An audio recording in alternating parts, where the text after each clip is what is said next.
Alright, banana, pear, bread. Take 2 pears, cut them. Take 1 banana, pan.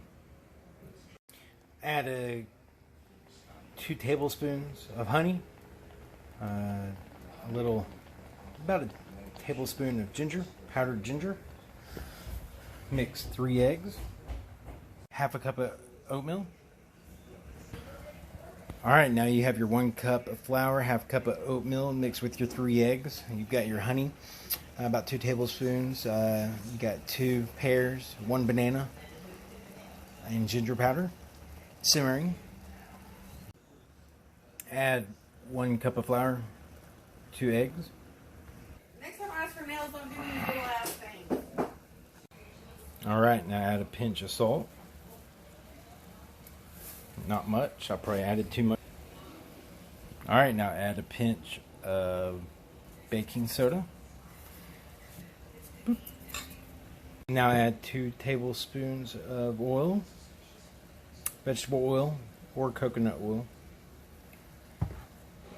I'm going to actually add a little bit more to make it, whoa, I probably just did too much, but it's going to be alright.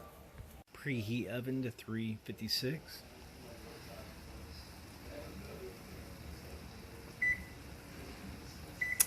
So 360 will do that. Let's start. Alright, let that mixture cool off. Don't mix this yet until right when it's cooled off, and you mix it and then mix them together. Buttered pan. I just used a spray to do it. The oven is waiting to heat up, preheating. Mix mixture, but do not overmix.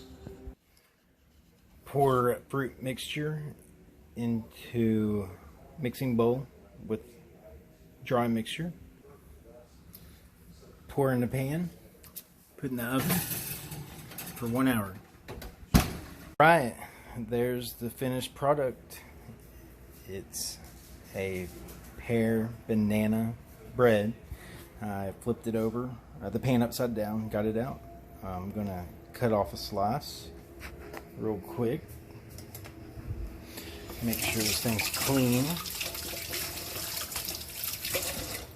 I'm gonna cut a slice. Oh, it's kind of mushy. Maybe I should have let it go for about 10 more minutes. I'll try it. I'm doing this one-handed, so maybe if I put a little turn on it. But there you go. Please like this video and share it, and let me know in the comment section if you have any questions about the recipe.